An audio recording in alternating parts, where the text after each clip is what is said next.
പാതിരാത്രിയിലെ live സമയം രാത്രി 2 മണി. റൂമിലെ ലൈറ്റുകളെല്ലാം അടച്ച് ബെഡ് ലാമ്പിന്റെ വെളിച്ചത്തിൽ ഞാൻ ഇൻസ്റ്റഗ്രാമിൽ ലൈവ് വന്നിരിക്കുകയായിരുന്നു.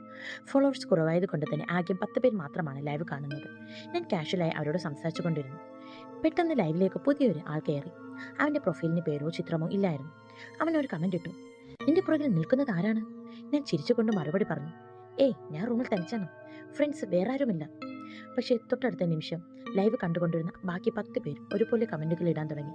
ഡാ, തമാശയല്ല, നിന്റെ തുടപുറകിൽ ഒരു രൂപം നിൽക്കുന്നുണ്ട്. അവൻ നിന്റെ കഴുത്തിലേക്ക് നോക്കുന്നു. വേഗം അവിടെ നിന്ന് മാറ്. കമന്റുകൾ സ്ക്രോൾ ചെയ്യുന്നത് കണ്ട് എൻ്റെ നെഞ്ചെടുപ്പ് കൂടി. ഞാൻ പേടിയോടെ ഫോൺ ക്യാമറയിലേക്ക് തന്നെ സൂക്ഷിച്ചു നോക്കി. എൻ്റെ പുറകിൽ ഇരുട്ടിൽ എൻ്റെ തോളോട് ചേർന്ന് ഒരു വികൃതമായ രൂപം ഫോൺ സ്ക്രീനിലൂടെ എന്നെ നോക്കിച്ചിരിക്കുന്നു. ഞാൻ തിരിഞ്ഞു നോക്കാൻ ആഞ്ഞത് ആ രൂപം എൻ്റെ ഫോൺ തട്ടിപ്പറിച്ചു. ലൈവ് കട്ടാകുന്നതിന് മുമ്പ് ആ ഫോണിലൂടെ ഫോളോവേഴ്സ് കണ്ടത് ചോര ഒലിക്കുന്ന ഒരു കൈ ആ ഫോൺ ക്യാമറയ്ക്ക് നേരെ നീട്ടുന്നതായിരുന്നു. ഈ ഡിജിറ്റൽ യുഗത്തിലെ പേടി സ്വപ്നം നിങ്ങൾക്ക് ഇഷ്ടമെങ്കിൽ ഇപ്പോൾ തന്നെ ആ ലൈക്ക് ബട്ടൺ ഒന്ന് അടിച്ചു പൊട്ടിക്കുക.